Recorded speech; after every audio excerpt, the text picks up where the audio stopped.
जय हिंद प्यारे बच्चों, कैसे हैं आप लोग। उम्मीद है आप अच्छे होंगे, अच्छे से पढ़ाई कर रहे होंगे। तो सुपर फास्ट कैलकुलेशन सीरीज की एक और क्लास में आपका स्वागत है।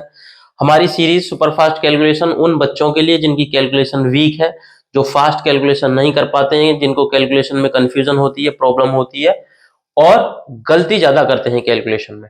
उन बच्चों के लिए हम सीरीज लेके आए हैं। बिल्कुल बेसिक से सारी चीजें, जोड़ घटाव गुणा भाग सब सीख रहे हैं।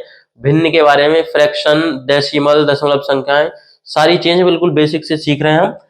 तो आज इसकी 13वीं क्लास है। इससे पहले 12 क्लासेस हो चुकी है। तो आज की क्लास स्टार्ट करते हैं हम टाइप 1। तो टाइप 1 में हमने स्टार्ट किया है, टाइप 1 में हमने लिया है रूट वाली संख्याओं का गुणा कैसे कर सकते हैं, अंडर रूट वाली संख्याओं का गुणा कैसे करते हैं। तो पहले उसके लिए पहले हम बेसिक सीखते हैं रूट का। जैसे 2 गुणा 2, 2 का स्क्वायर बनेगा। 3 गुणा 3, 2 बार 3 का गुणा हो रहा है तो ये 3 का स्क्वायर बनेगा। इसी तरीके इसका अपोजिट करें, अपोजिट करें तो ऐसी दो संख्याएं और इस जोड़े में से, जैसे इस तरीके से समझो, जब दो संख्याओं का गुणा हो रहा है तो स्क्वायर बन गया। अब स्क्वायर मतलब 4 है, तो 4 का अपोजिट होगा अंडर रूट 4, और अंडर रूट 4 मतलब जो 4 है उसके 2 गुणा 2 बन रहा है अंडर रूट के अंदर। तो इस जोड़े में से 2 बार 2 का गुणा हो रहा है, एक बाहर आएगा तो ये इसकी वैल्यू होगी 2। ठीक है ना। तो रूट का मतलब ये होगा। अब गुणा किस तरीके से क्या बनेगा, जैसे रूट 2 है और अंडर रूट 2 का अंडर रूट 2 में गुणा करेंगे तो सेम वैल्यू है, तो ये होगा अंडर रूट में 2 गुणा 2, अंडर रूट के अंदर दोनों का गुणा हो जाएगा। और हमें पता है अंडर रूट के अंदर जोड़े में 2 बन गए तो इसका एक बाहर आएगा, तो रूट 2 इंटू रूट 2 कितना आएगा 2। इसी तरीके से रूट 3 में रूट 3 का गुणा करेंगे तो ये 3 आएगा। सेम वे में अगर रूट 5 में आप रूट 5 का गुणा करोगे तो ये 5 आएगा। रूट 7 में रूट 7 का गुणा करोगे तो 7 गुणा 7 होगा तो 7 आ जाएगा। जब सेम वैल्यू है रूट में तो वो इस तरीके से सोल्व कर सकते हो। लेकिन अगर अपोजिट वैल्यू, अलग वैल्यू हो, जैसे रूट 3 है और रूट 2 है, तो गुणा करेंगे, अंडर रूट के अंदर है दोनों वैल्यू, तो 3 गुणा 2 होगा। अब यहाँ से किसी एक संख्या का कोई पेयर नहीं बनना, सिंपल गुणा कर देंगे, ये होगा अंडर रूट 6। ऐसे जैसे अंडर रूट 5 है और अंडर रूट 3 का गुणा कर रहे हैं, 3 गुणा 5 कोई पेयर नहीं बनेगा तो अंडर रूट 15 हो जाएगा। तो ये इसका बेसिक है। जैसे अंडर रूट 10 गुणा अंडर रूट 3 है, कोई पेयर नहीं बनना तो अंडर रूट 10 का 3 गुना 30 हो जाएगा। ये बेसिक रहेगा। इसके अलावा जो आपको समझना है, जैसे अगर पेयर में, जैसे अगर दिया जाए अंडर रूट 6 गुणा अंडर रूट 3, इन दोनों का गुणा करेंगे तो अंदर क्या बनेगा, 6 गुणा 3 बनेगा। बिल्कुल बेसिक से समझ रहे आप। 6 को लेकिन हम 3 के फॉर्म में तोड़ सकते हो। 6 को क्या लिख सकते हो अब, 2 गुणा 3, ये 6 हो गया और 3 पहले से दिया है। तो अब यहाँ पे देखोगे तो 3 का तो पेयर बन गया, एक ये 3 और एक 3 का गुणा में पेयर बनना है, तो 3 तो बाहर आ जाएगा। तो ये होगा 3 गुणा अंडर रूट 2 का पेयर नहीं बना तो 2 अंडर रूट में रहेगा। और इसको गुणा को अपन हटा के इस तरीके से लिख सकते हैं, 3 अंडर रूट 2। सिंपल। जैसे एक और देखते हैं, जैसे लिखा हो अंडर रूट 15 गुणा अंडर रूट 5, गुणा करेंगे तो 15 आपको दिख रहा है ये 5 है, लेकिन 15 में भी आपको दिख रहा है 3 गुणा 5 है ना, तो ये हो जाएगा 3 गुणा 5, ये वाला 15 और ये 5, तो 15 हो गया 3 गुणा 5 और ये वाला 5। अब आप देखोगे 5 गुणा 5 तो पेयर बन गया, तो ये बाहर आ जाएगा 5 अंडर रूट 3। इस तरीके से आप सीख सकते हैं। अब देखते हैं कंसेप्ट सीखने के बाद क्वेश्चंस किस तरीके से होंगे। जैसे 3 गुणा 2 6 होगा, कोई पेयर नहीं बनेगा तो सिंपली 3 गुणा 2 है अंडर रूट 6 होगा। अब 6 गुणा 5 कोई पेयर नहीं बनेगा तो अंडर रूट 5 का 6 गुणा 30 हो जाएगा। 5 गुणा 6 है, सेम है, 5 गुणा थे 30 होगा। 7 गुणा 2 कोई पेयर नहीं बनेगा, 7 का 2 गुणा अंडर रूट 14 होगा। 5 गुणा 3 है तो अंडर रूट 5 का 3 गुणा 15 होगा। सेम है, 3 गुणा 5 अंडर रूट 15 हो जाएगा। ठीक है ना। लेकिन 6 में आपको दिख रहा है 3 गुणा 2 होगा, एक ये 2 है, तो बेसिक से क्या लिखेंगे, 6 को लिख सकते हैं 3 गुणा 2। 3 गुणा 2 क्यों लिखिए, क्योंकि ये वाला 2, ये वाला अंडर रूट में जो 2 होगा वो इस 2 अंडर रूट 2 के साथ मिलके बाहर आ जाएगा तो ये तो 6 हो गया और ये 2, और 2 2 का पेयर बन गया एक, तो ये होगा 2√3 इसकी वैल्यू। इसी तरीके से 21 में आपको दिख रहा है 7 गुणा 3 है, तो 7 तो √7 और √7 तो कितना 7 बन जाएगा, और 3 बचेगा अंदर, तो 7 √3 आ जाएगा। 12 में आपको कितना दिख रहा है, ये 2 है तो 2 गुणा 6 होगा, √2 जैसे √12 को आप लिख सकते हो √2 इंटू √6, गुणा करेंगे तो रूट में 3 गुणा 2 गुणा 6 गुणा 2 12 ही बनेगा। इसको ऐसे लिख सकते हैं, माइंड में ही रखना है। तो √2 के साथ मिलकर तो 2 बनाएगा और √6 अकेला रहेगा, तो 2√6 आ जाएगा। इसी तरीके से 30 में आप माइंड में कर सकते हैं ना, √6 इंटू √5, √5 का √5 में गुणा होगा तो 5 हो गया, और क्या बचा आपके पास √6। ऐसे 6 है और 12 को आप माइंड में कर सकते हैं ना, √2 इंटू √6, √6 के हिसाब से तोड़ा तो √6 और √6 मिलके तो 6 बनाएगा, इसका √6 निकाल लिया तो √2 बचा यहाँ से, तो √2 आ गया।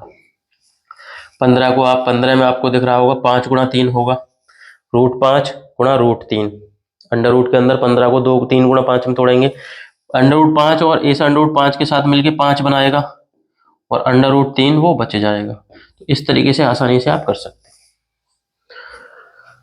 आगे देखते हैं कुछ।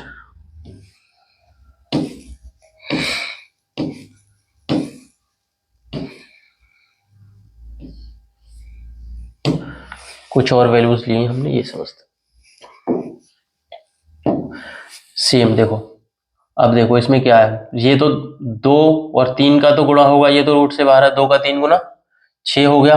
अभी √2 है √3 गुणा करेंगे तो कुछ कॉमन नहीं आ रहा, तो 3 का 2 गुना 6, लेकिन अंडर रूट में आएगा। अब बाहर संख्या 4 गुणा 3 12 हो गया। अब √2 का गुणा √2 में करोगे तो ये 2 आएगा। हम सीख चुके हैं ना, √2 गुणा √2, तो यह अंडर में 2 गुणा 2 होगा, पेयर बन गया तो 2 बाहर आएगा। √2 गुणा 2 की वैल्यू होती है 2। तो अंडर रूट में सेम वैल्यू हो, √n गुणा √n हो, सेम वैल्यू कोई भी हो 10 20 थी, सेम वैल्यू है तो इसकी वैल्यू n आती है। इस तरीके से आप समझ सकते हैं। तो सेम वे में इसको लगाएंगे, 12 का 2 गुना 24 हो गया। यहाँ पे 5 का 2 गुना 10, अब √3 और 5 में कुछ कॉमन नहीं, तो 5 का 3 का 5 गुना 15, तो 10 √15 होगा। और यहाँ पे 6 का 5 गुना 30, √2 √3 में कुछ कॉमन नहीं, तो 3 का 2 6 आ जाएगा। 8 का 6 गुना 48, √5 और इसमें कुछ कॉमन नहीं, तो 5 का 2 गुना 10 आ जाएगा। 15 का 3 गुना 45, 15 का 3 गुना 45, √5 3 में कुछ कॉमन नहीं, तो 3 का 5 गुना 15 आ जाएगा। सिंपल। कॉमन होगा तो वो रूट से बाहर आएगा। किस तरीके से, कैसे 5 और 3 कितना हो गया 15। अब √6 और √2 का गुणा करना है हमें, तो आपको पता है √6 को हम √2 गुणा √3 लिख सकते हैं। किस तरीके से, इंटू √6 है तो इसको लिख सकते हैं, √6 को लिखेंगे √3 गुणा 2, और इसमें √2 का गुणा हो रहा है तो ये भी 2 आ गया इसके साथ, तो ये तो पेयर बन गया। तो यहाँ से कितना आएगा 15, तो पहले से दिया है हमारे पास, यहाँ से 2 आ गया और √3, तो 2 का 15 में गुणा होगा तो 30 √3 इसकी वैल्यू आ जाएगी। इस तरीके से अब देखो 6 का 2 गुना 12 का 6 गुना 72, 12 गुणा 6 72 हो गया। अब इसको माइंड में करना है, √5 है और √15 को क्या लिखेंगे, √5 गुणा √3, 5 का 3 गुना होगा, √5 गुणा √3, √5 के साथ आएगा तो 5 बनाएगा और √3 बाहर बचेगा। ठीक है ना। अब ये 5 बाहर आ गया, ये 72 है, तो 72 का 5 गुना, 5 के किसी संख्या में 5 का गुणा करते हैं तो 72 का आधा करेंगे 36 और 0 लगाएंगे 360 और √3 आ जाएगा। 72 का 5 गुना करना है तो 72 का आधा 36 0 लगा दिए। इसी तरीके से 3 का 2 गुना 6 होगा, अब √3 है √6, √6 में 3 होगा, इसमें 3 गुणा 2, √3 गुणा √2 होगा √6, तो √3 तो 3 हो गया और √2 बचा, तो 6 का 3 गुना 18 √2 आ जाएगा। इसी तरीके से 5 का 6 गुना तो 30 होगा, इंटू ये 2 है ये 12 है, तो √2 तो ये अलग हो गया, और इस √12 को क्या लिख सकते हैं, √2 इंटू √6, तो √2 का √2 में गुणा होगा तो 2 बन जाएगा और √6 अंदर बचेगा, तो 30 का 2 गुना 60 √6 आ जाएगा इसका आंसर। इसी तरीके से 8 का 2 गुना 16 और √3 में √3 का गुणा करेंगे तो 3 आएगा। सेम वैल्यू के रूट में गुणा करेंगे तो 3 आ जाएगा। 16 का 3 गुना 48। इसी तरीके से 20 का 8 गुना 160। अब रूट 6 है, रूट 2 है। रूट 6 को रूट 2 के हिसाब से तोड़ सकते हैं, तो क्या आएगा, रूट 2 गुणा रूट 3। 6 को 2 गुणा 3 लिखेंगे रूट में, तो रूट 2 गुणा रूट 3। रूट 2 का रूट 2 में गुणा करेंगे तो ये 2 आ जाएगा और अंडर रूट 3 अंदर बचेगा। 60 का 2 गुना करेंगे तो 120। 160 का 2 गुना करेंगे तो 320 अंडर रूट 3, ये आंसर होगा 320 अंडर रूट 3। इसी तरीके से 5 का 30, 30 का 5 गुना 150 आ गया गुणा रूट 5 है, ये रूट 30 है, तो रूट 30 को 5 गुणा 6 लिख सकते हैं, तो रूट 5 गुणा रूट 6 होगा 30। रूट 30 है तो रूट 5 गुणा रूट 6, तो रूट 5 के साथ तो रूट 5 आ जाएगा, 5 बना देगा और रूट 6 बच जाएगा। तो 150 का 5 गुना करना है तो कैसे करेंगे, रूट 6 है तो किसी संख्या में 5 का गुणा करते हैं तो इसका आधा 150 का आधा 75, जीरो लगा दिया, रूट 6। या 15 का 5 गुना 75, एक जीरो है तो 750 और रूट 6 आ जाएगा। इस तरीके से कर सकते हैं। तो ये था अपना अंडर रूट वाली वैल्यूज का। अभी बेसिक लिया, इसका रूट के बारे में पूरी एक वीडियो बनाएंगे, अंडर रूट या क्यूब रूट वाला जो भी होगा पूरी वीडियो बनाएंगे। उस वीडियो में रूट से रिलेटेड सारी चीजें, गुणा भाग जोड़ घटाव सारी चीजें, उसका एलसीएम कैसे लेना है, एचसीएफ कैसे लेना है, सारी चीजें एक वीडियो में सीखेंगे। तो अभी ये मल्टीप्लिकेशन में इसका इस तरीके से सीखा हमने। उसके बाद नेक्स्ट आज की क्लास का सेकंड टाइप है कुछ बेसिक डेसिमल संख्याएं जो हमें याद रहनी चाहिए। बेसिक डेसिमल संख्याएं, बेसिक दशमलव संख्याएं, बेसिक डेसिमल नंबर्स जो हमें याद होनी चाहिए। कुछ दशमलव संख्याएं जो याद होनी चाहिए, तो 0.5 की वैल्यू 1/2 होगी, 0.25 की वैल्यू 1/4 होगी। तो देखो हमने सीखा था जैसे 0.5 है तो दशमलव के बाद कोई संख्या कितनी भी जीरो बढ़ाओ उससे कोई फर्क नहीं पड़ता, तो 0.5 के बराबर होगा 0.50। इसकी वैल्यू कितनी है 1/2। अब इसका आधा कर दें हम, 0.50 का आधा करोगे तो 0.25 हो गया और 1/2 का आधा करोगे तो 1/4 होगा। इस तरीके से ये बढ़ती जाती है।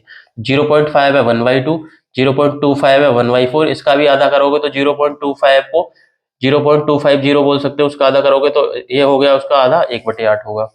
तो 0.5 1/2, 0.25 1/4, 0.125 1/8, इसका भी आधा करोगे तो 0.0625 की वैल्यू 1/16 हो गई 1/16। इसी तरीके से 0.2 की वैल्यू 1/5, 0.4 होगा 2/5, 0.6 होगा 3/5 और 0.8 होगा 4/5। ये आपको याद रखनी है। उसके अलावा जो ज्यादा यूज होती है 0.33 की वैल्यू होती है 1/3, 0.67 की वैल्यू होती है 2/3। तो इन पर क्वेश्चंस किस टाइप के आते हैं वो देखते हैं। कैलकुलेशन में ये याद रहेंगी तो बहुत सारे क्वेश्चन आप आसानी से कर पाओगे। जैसे आपको दिया जाए कि 400 में गुणा करना है 0.125, तो आपको पता है इसकी वैल्यू 1/8 है, तो ये हो जाएगा 400 गुणा 1/8। 8 से 400 को काटोगे तो 50 बार, तो इसका आंसर आ जाएगा 50। माइंड में करना। जैसे आपको पता है 0.25 की वैल्यू 1/4 है, तो ये होगा 50 500 इंटू 1/4। अब 4 से 500 को काटेंगे तो 125 आ जाएगा। 128 का 0.0625 है, तो इसकी वैल्यू पता है आपको 1/16 है, तो 128 गुणा 1/16 हो जाएगा। और आपको पता है 16 का 8 गुना होता है 128, तो ये 8 बार कट जाएगा, आंसर 8 आएगा। 200 का 0.2 लिखना, 0.2 आपको पता है कितना 1/5, तो 5 से 200 को काटोगे तो 40 आ जाएगा आंसर। जैसे 60 का 0.33 निकालना है, तो 60 गुणा 0.33 मतलब 1/3। 3 से काटेंगे 60 को तो 20 आ जाएगा इसका आंसर। इसी तरीके से 80 का 0.6 पूछा है, 0.6 की वैल्यू आपको याद होनी चाहिए, ये होगी 3/5। कैसे निकालते हैं, 0.6 है, दशमलव हटाएंगे, दशमलव के बाद एक संख्या है, दशमलव हटाया तो एक के साथ एक जीरो आ जाएगा। 6/10 मतलब 3/5 आ जाएगा। 2 से काटेंगे 6 को 3 बार, 10 को, तो यहाँ से बनता है। डायरेक्टली याद रखोगे तो फास्ट कर पाओगे। 5 से 16 को काटे 80 को काटेंगे 16 बार जाएगा, 16 का 3 गुना 48 आ जाएगा। इसी तरीके से 150 का 0.67, तो आपको पता है 150 गुणा, इसकी वैल्यू होती है 2/3। ठीक है ना। अब ये कितना 150 को दूंगा 300/3 होगा, 150 का 2 गुना 300 में 3 का भाग दोगे तो 100 आ जाएगा आंसर। या 3 से 150 50 बार कटेगा, 50 का 2 गुना 100, इस तरीके से। 0.25 की वैल्यू पता है आपको, 1/4 है तो 280 का 1/4 निकालोगे तो 4 से काटोगे 28 को 7 बार और एक 0 साथ में है तो 70 आ गया। इसकी वैल्यू 1/2 होती है तो आपको पता है 416 का 1 आधा करना है, 1/2 मतलब आधा, 416 का आधा तो 400 का आधा 200, 16 का आधा 8, 208 हो गया। 832 का 0.125, 0.125 की वैल्यू पता है आपको कितनी है, 1/8, तो 832 में 1/8 मतलब 8 का भाग देना। 8 से 800 को काटोगे तो 100 बार, 32 को काटोगे तो 8 से 4 बार, तो 104 इसका आंसर आ जाएगा। तो इस तरीके से बेसिक चीजें आप आराम से कर सकते हैं, लेकिन बेसिक चीजें याद रहनी चाहिए आपको। ये सारी जो बेसिक चीजें अपन ने सीखी हैं ये याद रहेंगी तो कैलकुलेशन फास्ट कर पाओगे। वैसे निकाल भी सकते हो आप, लेकिन याद हो, निकालने में फिर टाइम लगेगा, कैलकुलेशन में तो जब कैलकुलेशन फास्ट करना सीख रहे हैं तो कुछ बेसिक चीजें याद रहें, टेबल, स्क्वायर, क्यूब्स, ये वैल्यूज, कुछ दशमलव संख्याएं हैं जो याद होनी चाहिए आपको। तो धीरे धीरे कैलकुलेशन स्पीड बढ़ेगी, कुछ बेसिक चीजें याद होंगी, कुछ ट्रिक्स सीखेंगे गुणा भाग के तरीके, तो इस तरीके से आपकी स्पीड बढ़ेगी। तो आज की वीडियो को छोटा ही रखते हैं, अपन ने 2 कंसेप्ट सीखे, उनका रिवीजन करो और डेली यूज करो। आज इतना ही रखते हैं, बहुत बहुत धन्यवाद आपका।